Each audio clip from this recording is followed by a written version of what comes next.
Thank you once again for joining us on our episode of 3 Minute Therapy podcast.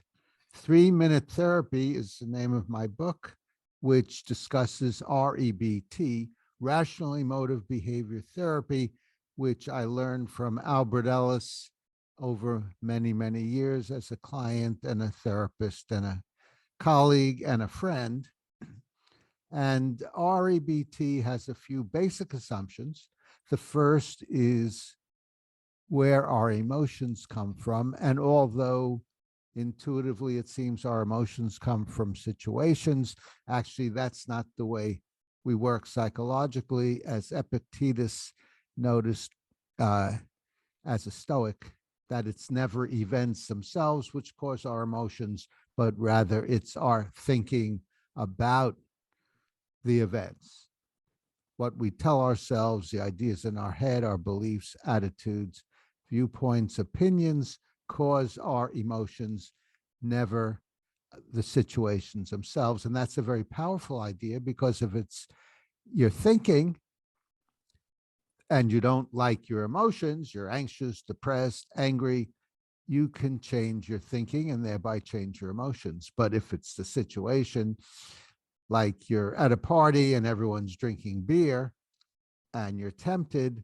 then you're probably not going to get everyone to stop drinking beer. So that's what we start with. Our emotions come from our thinking. And then when we have disturbed emotions or self-defeating behavior like anxiety, depression, anger, procrastination, or addictions, it comes from a particular type of thinking, and that's thinking in terms of demands. Must, should, supposed to, have to's. Humans have a predisposition to escalate their important preferences into demands. So we go with that theory in these podcasts. And today we'll be discussing feeling better versus getting better. And I'll begin by noting two different categories of feeling better versus getting better. One is in therapy, where some therapies focus more on helping you feel better. The therapist is compassionate, warm, reflects your feelings, is a nice person. And when you leave the session, you often feel better. And I experienced that myself, because when I was 18, I was in psychoanalytically oriented therapy with a very nice therapist who I liked very much. But I didn't get better, meaning I didn't learn how to change my thinking in order to change my emotions, change my behavior, and change my life, which I ultimately learned when I went from this psychoanalytically oriented therapist to Albert Ellis. And then he showed me how to get better, how to change my thinking, how to change my behaviors, and how to dramatically improve my life in many, many, many different ways. So that's one category of feeling better and getting better in the therapist client interaction and in therapy. The other category is in life in general, when you often have a choice between feeling better and getting better. Do you have another drink of wine or beer, or do you stop after just one, or not start in the first place? If you start and then stop, then you can feel better for the moment, but in the long run, it will not interfere with your life. But if you keep drinking, I'll just have one more, and I'll just have one more, and I'll just have one more, then you don't only feel better for the moment, you don't get better in the long run. In fact, you get worse, because you generally feel worse after overdoing the alcohol or the food or the smoking or the gambling, but you don't, but your life tends to go on a downhill spiral with more and more feeling better and feeling better and feeling better. It adds up. So those are the two main categories. That's basically the idea. Kevin, did you want to add anything to that? No, I completely agree with what you're saying. One thing that just kind of occurred to me when you mentioned alcohol, that concept, short-term versus long-term hedonism. We have we could go talk to somebody, lie on a couch, and maybe just kind of, I like to say, complain about our childhood, our parents, or whatever, and maybe that feels good in the moment. But in the long term, that's not going to get us anywhere as far as feeling, as far as getting better. Uh, it seems to me that the cognitive therapies, including REBT, they require a little bit of work. And so there's gonna there some psychological elbow grease is put in to help us get better. And sometimes I encounter people that are turned off by that idea or simply don't want to do it. That's right. Yes. And and then the question is, why do some people not look to the long term and just focus on the moment and feeling better? And the one of the main answers is, as I briefly outlined at the beginning, is because humans tend to escalate their preferences into demands, musts, and shoulds. Because I would like to have a glass of wine right now, and another, and another, and another, even though it'll do me in the long run. I absolutely must. I have to have another drink or another bite of the chocolate cake or another day at the track to win the money back I already lost, although I would like to. Therefore, I absolutely must. I have to have some more chocolate cake, or I have to have uh, another glass of wine. And I can't stand depriving myself and feeling frustrated. It would be the end of the world. And so when you think that way, when you think in terms of these demands, you're likely to feel better for the moment, but not get better in the long run. And I've had addicted clients. I recently had a client addicted to meth who said he doesn't even feel better when he gets high, and he doesn't know why he does it, but he does it. But we know why he does it, because of his musts. His musts say, I prefer to feel better, and therefore I absolutely must. Recently, I haven't getting high, but maybe I will this time. So I have to indulge. So what's the solution to all these musts? The solution is questioning, challenging, and contradicting your musts. Asking yourself, is there evidence for my musts? Now, REBT is an empirical, logical, philosophical, emotive behavioral therapy, but looking at the evidence is the empirical part. Is there evidence that I will feel better if I have many drinks? Is it true that because I feel like having one, I have to have one?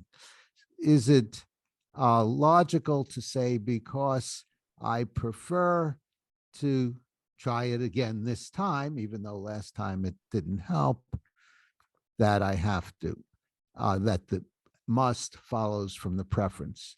No, it's illogical. Musts don't follow from preferences. Preferences just lead to passionate behavior, but they don't cause musts. So you disabuse yourself of the musts, of the demands, and live a life of uh, various preferences. Some preferences are more important, others are less important. So it's good to rank order your preferences and work on the more important ones first. So that's the idea of feeling better versus getting better in a nutshell. Kevin, was there anything else you wanted to mention about this or add? Yeah, yeah, I sure would. One idea that I get is that this idea, and maybe it's something that would be a good idea for me to explore in more detail with some of my clients, but I get the notion that some have the must that treatment or counseling should not be this difficult. And there's an interesting thing I've observed. When you talk about psychoanalytic theory, it seems awfully complicated to me. Seem very difficult to understand. Every therapist or practitioner seems to have their own interpretation, and it's difficult to understand. REBT concepts, on the other hand, are very easy to understand. You can teach somebody, I would venture to say, most of the main concepts of REBT in just a few hours if you did it systematically. The difficulty with REBT is not in the understanding of it, it's the application some people have, because it just plain takes work. It takes work to challenge our shoulds and musts and be vigilant for them. And I think that might be part of the reason why people sometimes prefer a therapy where they really don't have to do anything except lie there and talk. They come see someone like us, Michael, and we call upon them to do something, to actively challenge their thinking. And some people, frankly, would rather just sit in a room with a nice guy and feel better temporarily. But one other quick thing, though. I don't believe it's an either or. I do my best to be a good human being when I'm in the session, when I'm in session with a client. I do my best to be positive, helpful, and yet also straightforward about REBT. So I don't believe there has to be a dichotomy there. I think those are very perceptive points. And on the simple part, um, REBT has, as Kevin is saying, REBT has some simple principles with profound ramifications, Mm-hmm. but it's not easy. It's not complicated either. It's simple and uncomplicated, Mm-hmm. but it's not easy in the sense that it takes practice to question, challenge, and contradict your demands again Mm-hmm. and again and again and again. And usually it's not one trial learning, it's not an overnight cure. Mm-hmm. Also, in terms of the complexity of more psychoanalytic therapy and more traditional therapy, is another thing that confounds everything, is the symbolism. This isn't, nothing is what it seems, but uh, it represents something else, often something in your Oedipus complex or your childhood or those kinds of things. Mm-hmm. Recently, I know, I think you and I share a similar opinion on dreams. Dreams to me are basically the brain, in my opinion, defragging in the evening and putting everything back together. I recently worked with a person who was distressed by her nightmares and wanted to know where they were coming from. And instead, we attacked the belief my dreams shouldn't be so terrible, or my dreams shouldn't be so frightening. And that was much more helpful, because I don't know of any formula that's going to stop somebody from having a disturbing dream. So rather than going into the convoluted interpretation of dreams, and this means that, and is that really a cigar, or is that somebody's phallus there or something, rather than get into that, which could be anybody's guess. I just find it more helpful to help with the beliefs about the dreams. And it is easier, but it's difficult. Like going to the gym is going difficult, and getting the motivation and maintaining the motivation, because we're all human and tend to take the path of least resistance. Yeah, exactly. Take the path of least resistance. That's a human tendency, and probably a tendency of higher animals also. Mm-hmm. Yeah, it's interesting you brought up dreams, Kevin. I had a few thoughts about that. One is when I have clients who bring up dreams, usually we can uh, trace them back to something that the person was thinking about the previous day or ruminating on or Mhm. obsessing on or had anxiety about. So it's interesting that in the interpretation of dreams, dreams are often interpreted in different ways by different therapists. And the way a therapist interprets a dream is within the context of their own theory of therapy. And I do the same within REBT, since I look at irrational beliefs. A dream is often, I find dreams are often reflective of irrational beliefs people have. And then, as Kevin is saying, then we could help them uh, dispute and abolish their musts and shoulds. Also, um, another thing that REBT could help with dreams, in particular nightmares, is that sometimes I have clients who are afraid to fall asleep because they're afraid they're going to have another nightmare. So we identify their must. I must not have a nightmare. I must not have unpleasant uh, dreams or difficult sleep, and then question and challenge and contradict those musts. Mm. It would be lovely if I didn't have nightmares, but it's not the end of the world to have them. And usually, once they accept the fact rather than rebel against the fact that they may have nightmares, then they stop having them. Mhm. So that's how I help people with certain types of dreams.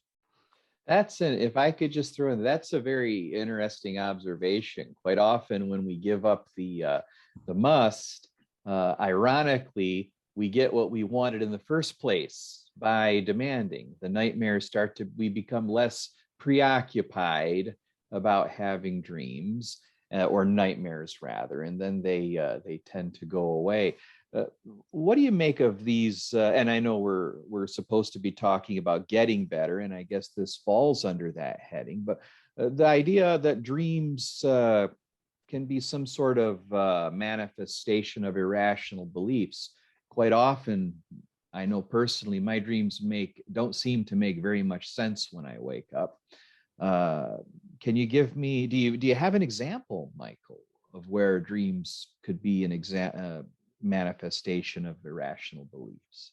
Of irrational beliefs? Yes. Hmm. Oh, yes. Where an example is where someone is a student and they are anxious about doing poorly, the teacher giving them a poor grade. So Mm. they have a dream of a monster chasing them, and they wake up. The monster's chasing them, about to get them, and they wake up. And so, an REBT interpretation is the monster represents the teacher, and the monster chasing them represents the irrational belief that it's horrible if the teacher failed me or gave me a low grade, just as if it would be horrible if the monster caught me and ate me. So that would be an example. Mm. So takes a little creativity on the part of the therapist to come up with an dream interpretation that fits your model, Hmm. but I haven't found it very difficult. Is that the kind of thing you were looking for, Kevin? Yeah, and it was the as you were sharing that, I remember an example of a child. This is years ago. I no longer work with young children, so please don't send me any of those any of you who are watching. But when I used to work with young children, somebody brought a child to me. This is after soon after 9/11, and the child was having nightmares about buildings collapsing around them, and it was rather easy to make that connection there. Some of them seem pretty straightforward. Others, like I said, some of my dreams are just they just seem to be nonsense. I wake up more confused than anything else. Right, Mhm. right. And also, I've read, and I'm not a dream researcher, I've read that it's better not to try to remember your dreams and focus on your dreams because, as Kevin, I think you were saying, uh, the purpose of dreams is what's going on during sleep is some kind of uh, defragging, cleaning out the clutter in your brain. So the more you think about it and focus on it, the less effective that tends to be. Yeah, that's my hypothesis. I like it because I like technology. I don't know if it's scientifically accurate, but it sounds good. Uh, the brain is kind of firing off neurons as we sleep because we know sleep is for the brain, and so it's firing off neurons, getting ready for the next day. And so things that happen get triggered and woven together in some kind of strange story. Of course, there are people who have recurring dreams from PTSD, and so there's something to be said about that. But anyway, are we Yeah, still we on could, we topic? could, Have we strayed a little bit here? yeah, and we could have as a future subject PTSD. I have a Mhm, lot to say about that. It's not as mhm, self-evident as most therapists make it seem. mhm. Uh, Anything else you'd like to add in conclusion, Kevin? No, I think I'm good. I think well, just the little thing is that is our emphasis. It's on getting better, not just feeling better momentarily. Like every other, well, I don't know every other therapist, but like most other therapists, I imagine most of us have clients who have been with us for a long time. But by and large, my clients aren't with me for very long, anywhere from about 5 to 12 sessions. And the idea is to teach them skills and get them moving on down the road. And so that's one thing I like about REBT. I'm not going to keep people with me just so I can pay for my Lexus if I had one. Or buy one? Buy one, right?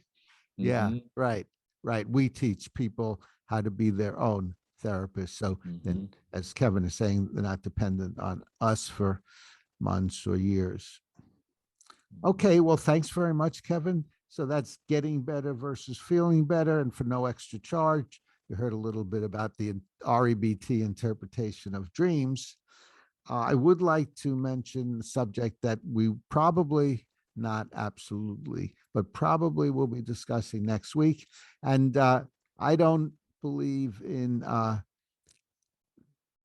getting you interested by telling you you'll find out next week, although a lot of programs do that. But next week, we probably will be discussing the idea that you hear a lot these days, and I didn't hear many years ago, of shaming, that you can shame someone, and we have a totally different view of shaming. So tune in next week to hear about that. And please comment below your questions, disagreements, anything you liked, and give us a thumbs up.